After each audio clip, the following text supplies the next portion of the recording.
I'm Brad Kugler. I'm the CEO and co-founder, DM2O. Morgan, why don't you start and introduce yourself and tell us what you do here? Sure. I'm Morgan DeGiorgio, and I'm the CRO for Direct Mail 2.0 and Who's Mailing What. And we're marketing experts that specialize in omni-channel marketing and the improvement of direct mail campaigns through our 15 technology platform, competitive intelligence database, and newly released into public beta, DM20.ai platform. And John, tell us who you are, and then I'll do a proper intro to what's going to happen next after you quickly introduce yourself. Okay, well, I've been a direct mail consultant for, well, since 1981, I guess, and primarily worked with catalogs in my career, about 80 different catalogs. And over the course of that time, I've had the privilege of deciding which customers of some of the greatest catalogs in America get the last catalog. That's how I explained it to Dick Cabela. So I've pioneered machine learning and which is kind of like testing on steroids. And I also have done a lot of what I called audits, where I walk into a company and try to spot something that was interesting or testable or something that could change, and have seen I have, I think, 36 documented turnarounds doing that. And I have 7 cases where we changed the valuation of companies so much that they could sell for millions or go public. Good. And I'm sort of proud of that. I've also been pestering Brad about testing. And so he forced me to re-examine my position. Morgan and I and John have crossed paths many times over the last few years, and he is absolutely fervent and a a crusader for the cause of testing. Okay. Now, there's nothing wrong with that, but I have to say his affection for this subject and his knowledge had gotten me. What he says is basically right. Now, I don't know that it applies on all circumstances or all situations, but testing is important, and a lot of people don't do it. Now we're here with Quad, who isn't here yet, and our Donnelly, and Eamon has talked about testing, but I have to say a lot of the smaller marketers, it is really not something that's in their wheelhouse for money, for the size of campaigns and budget wise, whatever. But, John and I and others have had some spirited debates over the years. So we got together and say, well, let's write a white paper on how to properly do this. He's got the experience. We contributed some things. We started this project 6 months ago.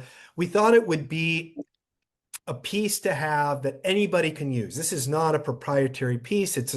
I would say it's basically John's gift to the industry. And I applaud him for that. And I really want to give him kudos for taking the countless hours he did to put this together and go back and forth with us. So this piece has not existed until John's burning passion to create it. And I basically just wanted to enable him and set him loose to create this piece and give it as a gift to anybody in the industry. The goal here is to discuss it, to debate it, and see if we can maybe poke some holes into it or agree with what we want to agree. So with that being said, this is about learning, and I'm going to turn it over to John, who's got about a 9.5 minute presentation. And I've told him I've got my hook to pull him off if it goes any longer than that. And then we're going to have a spirited debate. So John, go ahead, share your screen, and we will sit here quietly. Okay, and I got my timer going. Okay, well, thank you for the wonderful introduction. I do want to add that I have printed millions of catalogs with R. Donnelly, one of my favorite printers in the world. I actually did a motivational speech, my only one ever, and got a standing ovation from your sales force. And a lot of stuff with Quad. Okay, so you can get the slides and you can find out more about what else I've done. So when I started this with Brad and Morgan, I said, okay, well, what is testing? And then how does that connect up with the scientific method? Why does rigorous testing matter? And if you're a vendor, I hope some of the people on here, you can put in the comments if you want, if you're an agency or if you're a printer or something like that, testing can get you bigger circulation and get you longer term customer client relationships.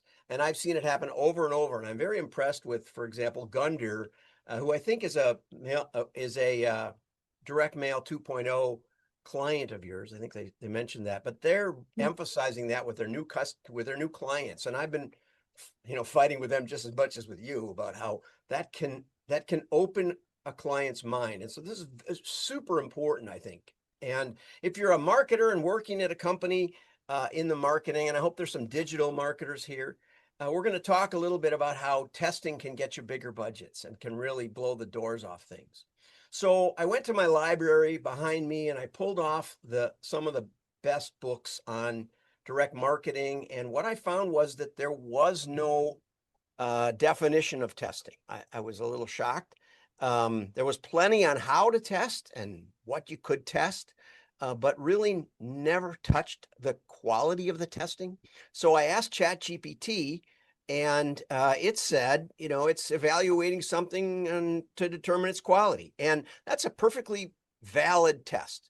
And I've been guilty of calling out, people and saying, there's no good tests on your whole, all your case studies are no good. But the truth is testing is used in a very generic sense. And so I'm going to argue that that's okay, but there's better you can do. And the more you understand what you're trying to accomplish, the bigger budgets you can generate.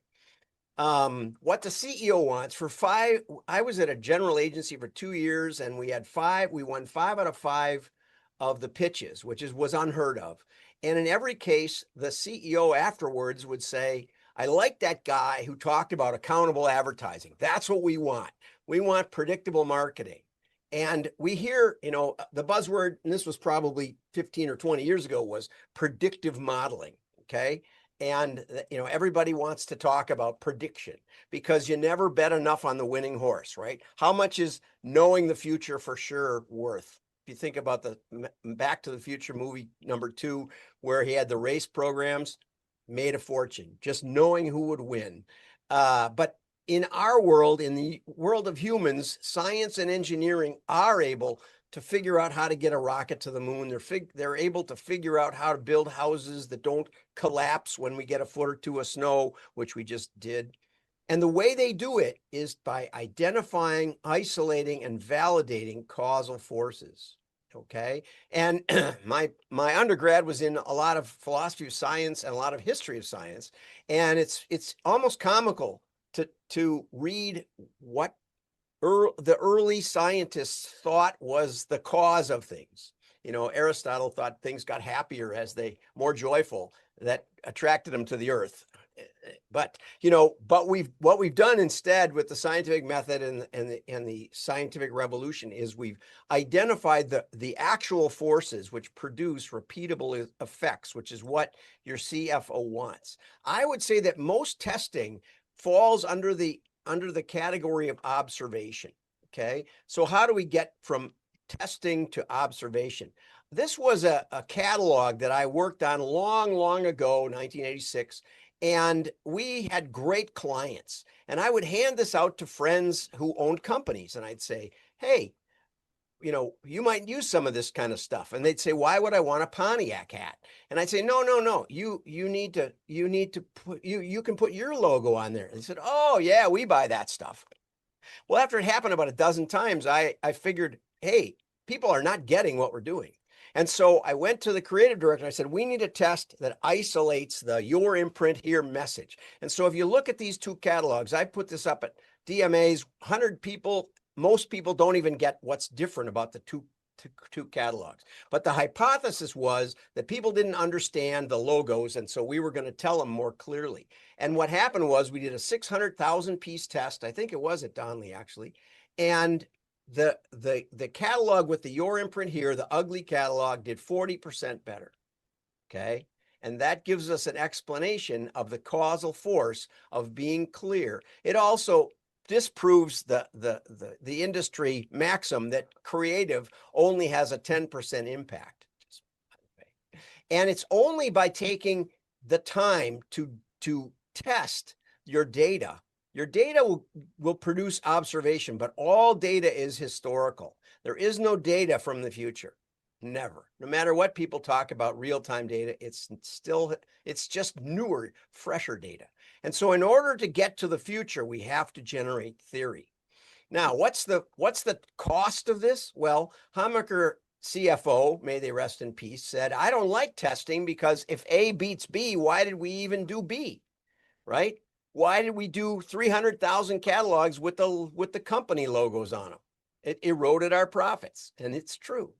But the problem is we didn't know that we were eroding the profits. And so that one test took a company from printing 1 million catalogs a year to printing 6 million catalogs while I was there. Okay. And ended up selling it for millions. And so, and there's also a destructive cost of not testing. JCPenney lost $4 billion of company valuation. Nordstrom's quit mailing coupons and the foot traffic dried up. They could have tested. They could have said, let's try a few stores, but no, they just stopped it all. J. Jill wanted to go fully digital, so they stopped their catalog. And the president got on the stock call and said, you know, it was a big mistake. We went too fast, too soon, and she got fired. Musician's friend, while we were working with him, said, why are we mailing all these catalogs? And we said, well, let's find out. And so we developed a holdout test where we didn't mail 30,000 of the roughly 500,000 customers. And what we found was for every dollar that they put into printing a catalog, they got $3 of bottom line EBITDA profit. And that kept them mailing through some really tumultuous economic financial times. So prediction, which is what the CEO wants, it's invaluable, is testing. The gold standard testing assures prediction. Now, I'm not saying there isn't good, valid testing in all kinds. You know, I've done it with a one-man show, and I explained his market to him, and he had it revolutionized his business. But if you talk to your clients about prediction, it develops their long-range vision. It can grow your budget with them. It can grow your circulation if you're a printer. And if you're a marketer in a company, it can get you bigger budgets. And with permission of Brad, I said, okay, if you're interested in me coming into your company and looking around, we'll have a special offer for you. There's a QR code. You can reach out to me at LinkedIn. Why is this a passion to you? What drives you to continue to beat the drum for this for 30, 40 years? What is it that drives this? I went to a little Bible college down the road called the University of Wisconsin, and I was trying to prepare for ministry. So I took these courses in history of science and philosophy of science. I ended up getting an MA, and my thesis is on an actual scientific problem. And a pastor friend told me I should go into business instead of ministry because I liked ideas more than people. And yeah, and so I gave it a go and got fired, and then prayed for a miracle job, and lo and behold, I became a marketing consultant. And one of my first big projects, which is on the wall behind me, if I zoomed out a little bit, was a catalog, and I got paired up with a seasoned list broker. And he handed me 6 data cards and said, try these and let me know what happens. And I said, well, can you tell me anything about these lists? And he said, don't worry about it. We don't worry about any of the extra stuff. We just worry about what worked and what didn't. Well, I knew from my philosophical background that there's more to it than that. That if you really want to understand prediction, you really want to isolate the causal variables. And what was interesting was this was a computer supply catalog, which the category had just exploded from the time we started to the time we mailed it. And there were like 3 before we started, and there were like 60 by the time we got in the mail, believe it or not. And so the lists, what we identified was the computer lists failed because everybody was renting those and getting deluged. And the normal business lists, like Business Week, they didn't work either because they were just too general. It was the middle ones where they'd have a couple of, articles on computers. Those were the ones that worked. And that perspective, philosophical, or that observation drove that company into multi-million-dollar growth. And it was like, hey, even without marketing courses, I can do this. I can test. I can figure it out. I can let the market tell me what works. And I've never recovered from that, and had some Good. explosive wins, by finding one or two good ideas that we could test, verify, and then roll out like crazy. And the white paper includes several of those stories. So John, please comment on omni-channel in testing. there's a good case in the white paper, the Lovesac case, where the VP of marketing called and said, um, we our catalog isn't doing that well. And I think he was calling to fire me. And he said, why should we mail something to our existing customers who already know what we do when our main problem is brand recognition, which was well documented by the consultants that he'd hired. And I said, would you really like to know the answer?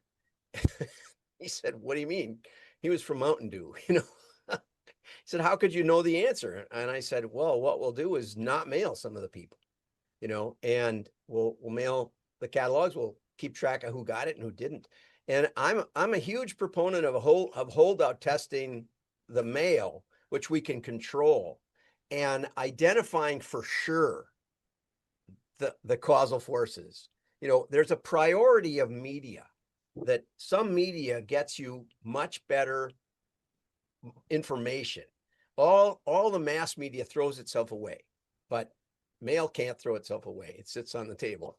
You have to have engagement. You have to make a decision. There's uniqueness. And so if we find the big things and settle those in mail, and that's in the Lovesac case, then you can use the omni-channel to pour gasoline on it, and you can make a fortune. Lovesac went from 75 million to 100 million in 1 year. And it was all same store sales. I mean, how many retailers can do that?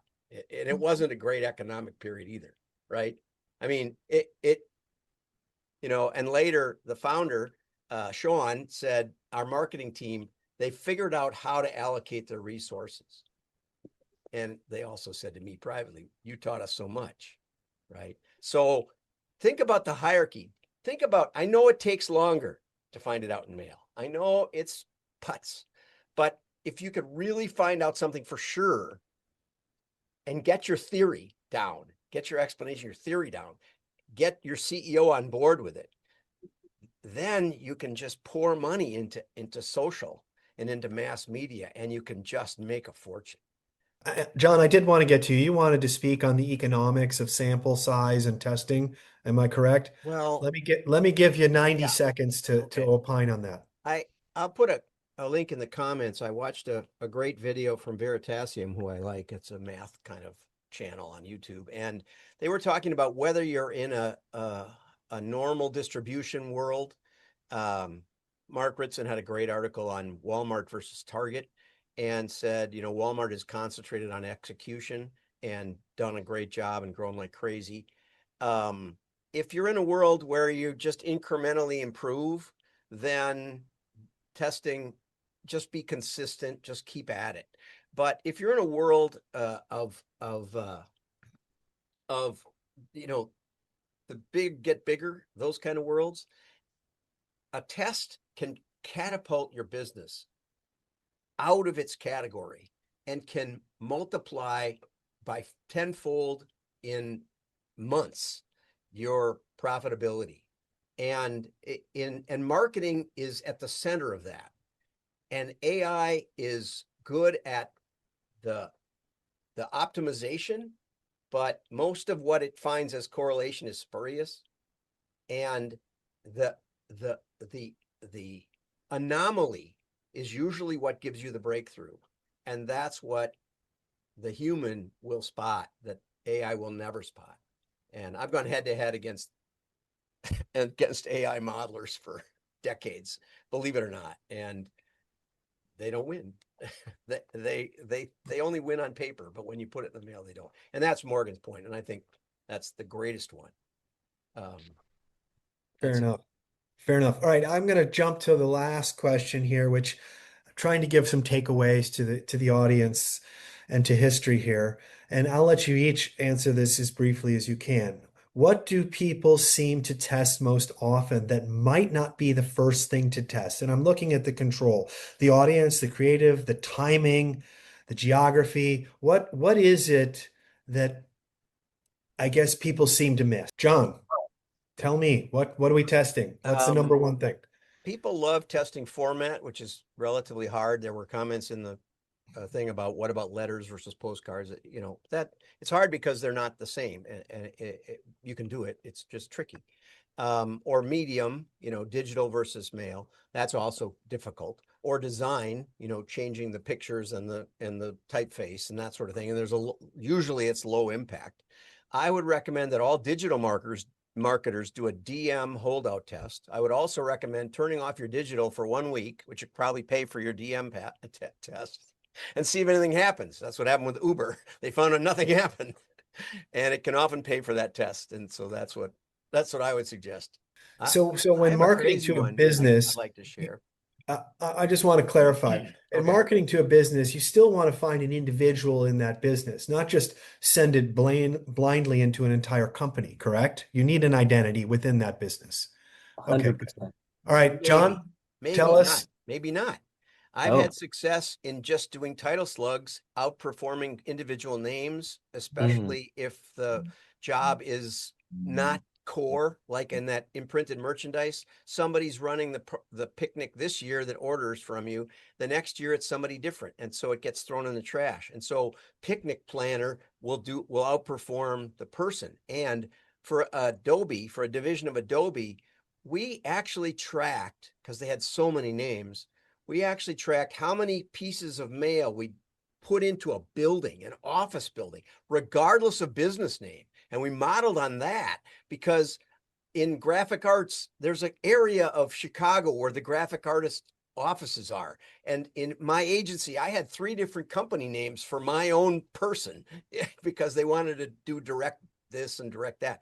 And so sometimes, you know, the opposite works really, really well. And we went from mailing 500,000 a month to mailing 1 million a month.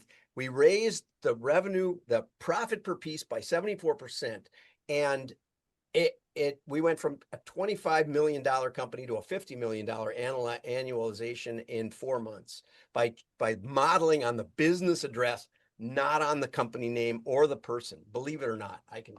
Good info. This is great insight. And there's a lot of wisdom in the amount of years you've been doing this. So I'm happy to hear that. I really appreciated John sharing his decades of wisdom in the form of a white paper and allowing us to put our name on it. Thank everyone. I'm pleased that you all came. All right, guys.